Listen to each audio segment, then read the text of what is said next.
Eu sou encarregado por 20 minutos de lhes...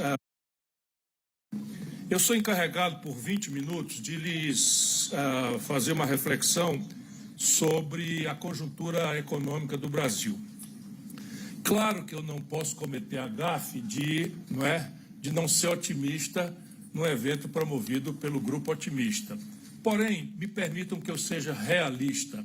O grupo continuará sendo otimista e, como brasileiro, eu tive até coragem de me aventurar 4 vezes querendo presidir o Brasil. É um amor, uma paixão grande, não correspondida, mas quem se propõe a governar um país como esse acredita claramente no seu potencial. E eu sei do potencial extraordinário do Brasil, por isso a minha indignação muitas vezes é confundida com zangas ou bizarrices, enfim, para não ouvir o que eu quero dizer. E o que é que eu quero dizer?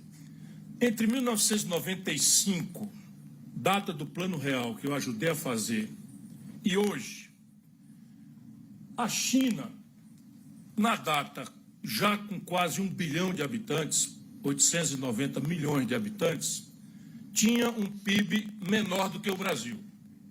Em 1995, quando nós fizemos o Plano Real, o PIB brasileiro, e nós tínhamos ali menos de 200 milhões de reais, era discretamente maior do que o PIB chinês. O que quer dizer que, dividindo por cabeça o PIB chinês menor do que o Brasil, para quase 1 bilhão de habitantes, e o PIB brasileiro maior do que o chinês, por quase 200 milhões de habitantes, bem menos de 200 milhões de habitantes, nós éramos, por cabeça, muito mais ricos do que os chineses. Hoje, a China é 14 vezes o Brasil. Assim, é um número. Nós podemos perfeitamente aceitar o número, relativizar o número, adorar o número, odiar o número, protestar contra o número, mas é um número. Hoje, a China, dentro do mesmo período, virou 14 Brasis, dentro do mesmo universo global de ameaças e oportunidades. Isto é o big picture, como os americanos falam. O grande quadro é esse. Há um erro de modelo estratégico no Brasil que nos impede de conciliar nossa potencialidade extraordinária com a nossa realidade precária, medíocre, para dizer o mínimo. O que é a defeituação desse modelo? Nós podemos fazer um fast forward e vir para o dia de hoje. Tomemos nota de alguns números. O Brasil hoje tem a maior quantidade de recuperações judiciais da história. É um verdadeiro genocídio empresarial. A maior quantidade de concordatas, na expressão antiga, de recuperações judiciais. O Brasil tem hoje a maior fuga de capitais estrangeiros desde 1982, quando se começa a medir esse índice. Saíram do Brasil só em 2024 56 bilhões de dólares. O Brasil tem hoje uma dívida pública que está escapando completamente de qualquer razoabilidade. Prestemos bastante atenção nisso, porque há uma tendência de nós considerarmos que esses são assuntos das páginas de economia dos grandes jornais, das críticas especializadas, como se isso não tivesse muita coisa a ver conosco. E, infelizmente, tem a ver conosco centralmente. Por que nós temos a maior quantidade de recuperações judiciais da história brasileira? Porque nós temos a maior taxa de juros do mundo. Por que nós temos hoje 72 milhões de brasileiros, praticamente toda a população adulta do país, humilhada nos serviços de proteção ao crédito, SPC e Serasa, por causa da taxa de juros mais alta do mundo? E esta é uma variável do galope da dívida. E a questão fiscal é uma variável também do galope da dívida. Portanto, nós vimos aí, quando o governo anunciou, estamos falando da conjuntura presente, no começo da semana passada, uma fórmula de ajuste fiscal para fazer frente a este galope da dívida, o mercado enervou-se muito. E há quase que uma veia de transmissão instantânea, automática, do mercado dito financeiro para a grande mídia, especialmente para o editorialismo da grande mídia, praticamente numa palavra só. Parecia, assim, que nós estávamos na iminência do apocalipse. Um elemento prático. a taxa de câmbio brasileira, pela primeira vez, ultrapassa a casa dos R$6, de onde não desceu, mas acho que vai descer. Tome nota, não é muito meu feitio, mas está exagerado. Mas ainda hoje, antes de chegar aqui, eu estava ali a taxa de câmbio em R$6,05. E por que razão a taxa de câmbio deveria ser um assunto popular? Não é aquela hora que o William Bonner anuncia a taxa de câmbio no Jornal Nacional, o nosso povo levanta para ir no banheiro ou algo do gênero, porque parece irrelevante popularmente. Lamentavelmente não é. Sim, o povo não compra dólar, portanto não teria interesse instantâneo, imediato na taxa de câmbio, mas o povo come pão e quando calha tem a chance de comer uma pizza domingo. Pão e pizza é feito de trigo e o Brasil importa substantivamente o trigo que nós usamos para fazer o pão e a pizza do domingo. Se sobe o dólar, sobe o trigo. Se sobe o trigo, sobe o pão. O Brasil não compra dólar, o brasileiro médio, mas o brasileiro médio toma remédio. Por imprudência estratégica, nós permitimos que 86% da nossa indústria farmacêutica seja importada, dos insumos. 86%. 80% disso patente vencida. É só uma incompreensível incompetência que o Brasil, gastando já o dinheiro, não é, importa, gerando emprego na China, na Índia, na Europa, 86% da química fina. Já não digo do meio de diagnóstico médico, todo ele importado, não digo, enfim, das próteses, das camas de hospital, essas coisas todas. Só isso daí já explica que subiu a taxa de câmbio, vai subir o preço do remédio. O eletroeletrônico, o Brasil hoje tem mais celulares ativos do que habitantes. Nós temos 250 milhões de aparelhos celulares ativos para meros 200 milhões de habitantes, já incluindo as crianças e tal, cujos pais, tendo prudência, não permitem que use o celular, como é o caso do meu querido filho Gael, que está ali assistindo a palestra do papai. Então, repare, toda a eletroeletrônica, toda a ótica, tudo isso são importados. Ou seja, subiu a taxa de câmbio, é fatal que nós tenhamos reflexo disso na inflação. Sendo que é uma inflação de custo, porque o pão fica mais caro, não é porque mais gente quer comprar pão e pode comprar pão gerando hiato de produto ou excesso de demanda, cuja ferramenta é aumentar o juro.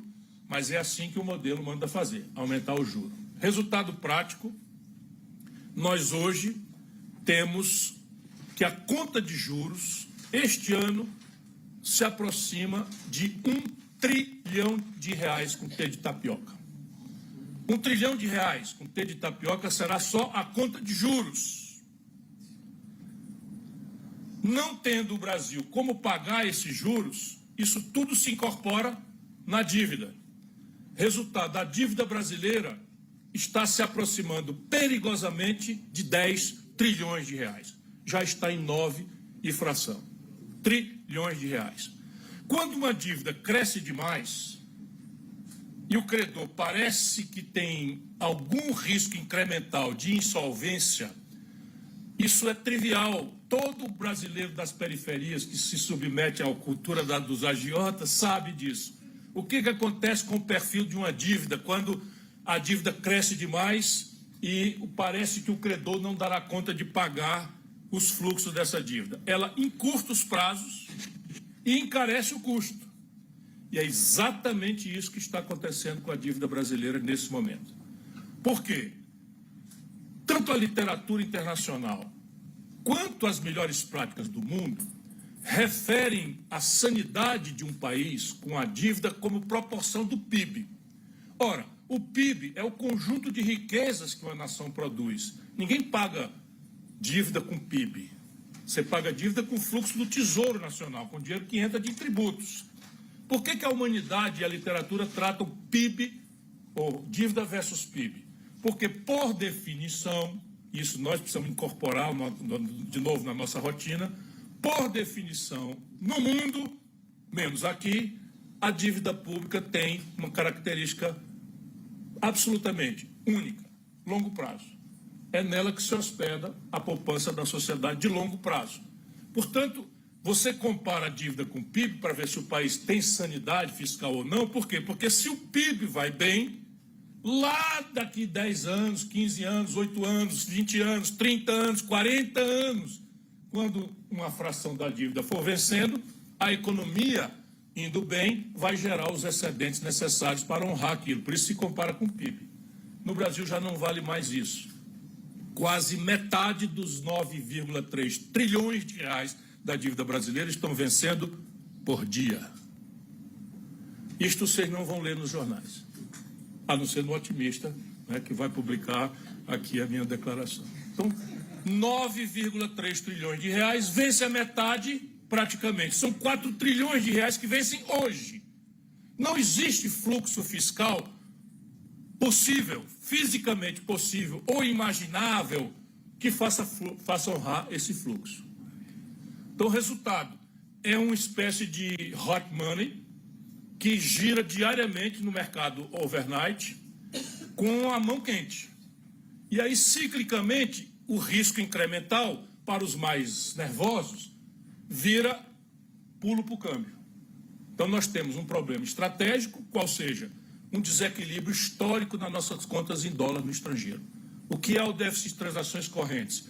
É a soma ou diferença entre tudo que o país manda de dólar para fora e tudo que o país consegue trazer de dólar de fora para cá. Nós somos muito pedagogicamente informados do saldo da balança comercial, que é o Brasil vende uma porção de soja, de milho, de boi, de frango, de minério de ferro, de petróleo, e isso dá um superávit na balança comercial, porque o Brasil importa essas coisas outras e importa menos do que exporta. Então tem um saldo positivo e nós ficamos aí, otimista, nós temos esse lado bom. Porém, há outras contas onde o Brasil é grave e estrutural e crescentemente deficitário. Por exemplo, na conta de serviços.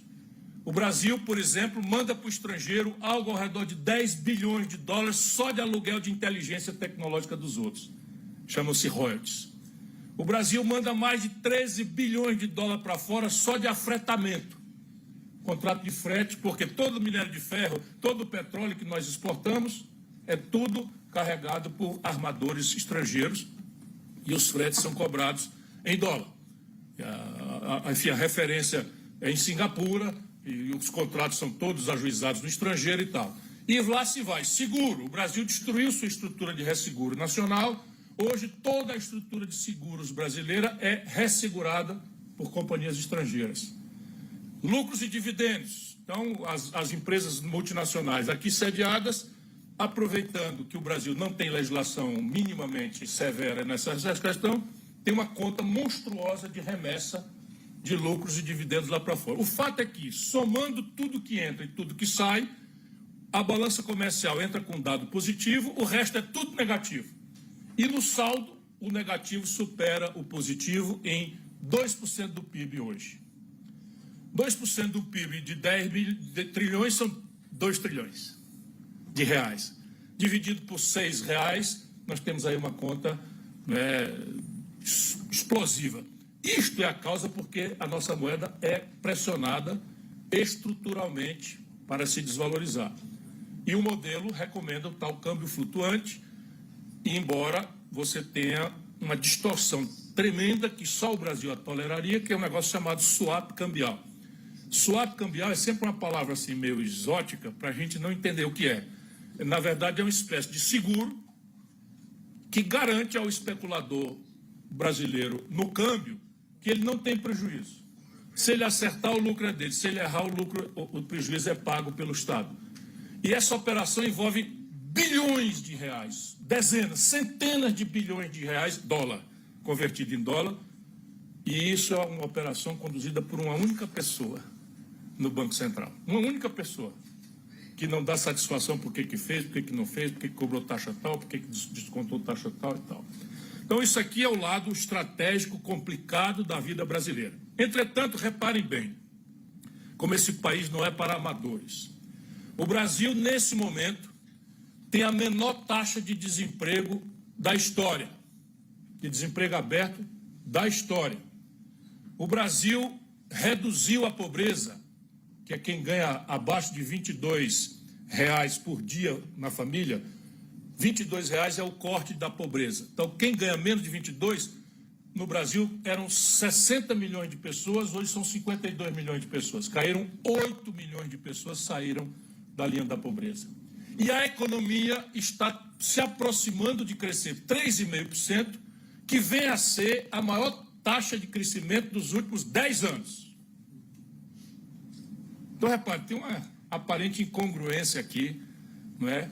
Que os amadores não compreendem. Mas aqui é suficiente para o governo fazer uma propaganda muito barulhenta, e aqueles outros números são suficientes para uma oposição minimamente desqualificada, ou maximamente desqualificada, fazer um grande barulho aqui. E nós que gostaríamos de entender o que está acontecendo de verdade, ficamos aí constrangidos, sem saber bem onde nos situar. Eu quero propor uma alternativa.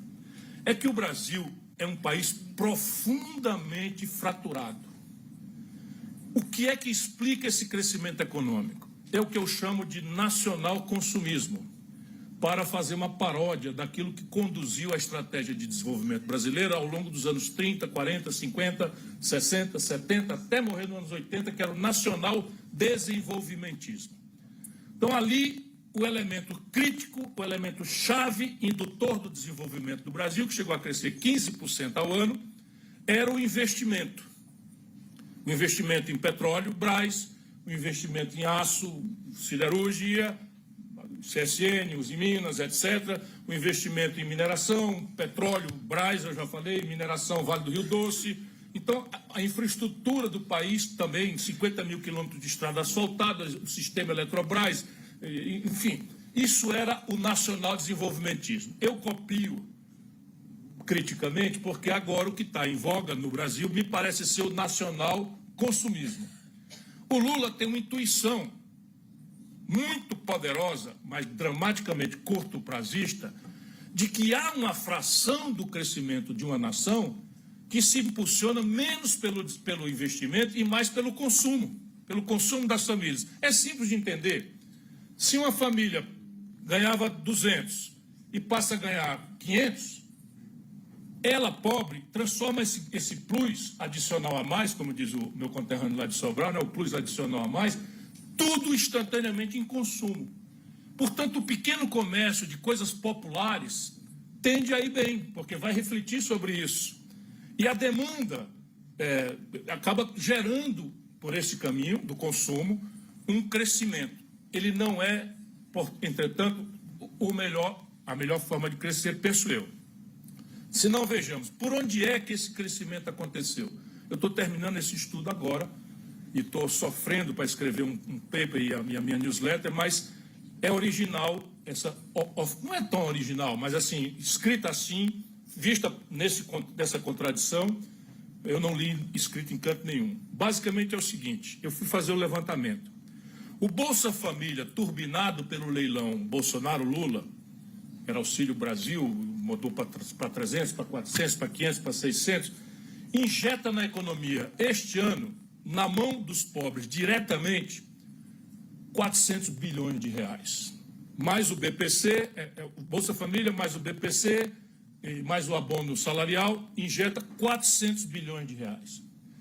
E o salário mínimo, impulsionado por um aumento real de R$ 79 por ano, acima da inflação, só para vocês verem como é deprimida a nossa economia. O governo Lula aumentou em R$ 79 acima da inflação o salário mínimo brasileiro. Essas duas coisas, o salário mínimo potencializado, que vai lá nas aposentadorias, injeta R$ 1 trilhão na economia. Os aposentados, 1 trilhão, 400 bilhões, isso explica essa aparente contradição. É o nacional consumismo, porém, a demanda que sobe não encontra retaguarda na próprio aparato produtivo do Brasil. Nós estamos importando 17% a mais do que estávamos importando lá atrás. Isto não é sustentável e o governo está contratando uma recessão para o ano que vem. Por quê? Porque esta inflação de 4 inflação, que é um absurdo, está determinando pelo modelo que o Banco Central puxa a taxa de juros hoje ou amanhã para algo ao redor de 0,75 ou no mínimo 0,6, 0,05, em cima de uma taxa que já é a mais alta do mundo. Cada meio ponto na taxa Selic, cada meio ponto custa 60 bilhões de reais por ano na dívida. E não há ajuste fiscal, como eu tentei demonstrar. Portanto, eles vão fazer a conta subir e o salário mínimo vai para uma nova regra, vão se tirar daqui até 2030 R$ 94 de aumento real no salário mínimo, conforme a política anterior, e vai tirar. Portanto, aquelas duas ferramentas, Bolsa Família e salário mínimo, vão deprimir e a taxa de juros para cima. Então, otimismo sim, mas se prepare, o ano que vem vai ser mais difícil.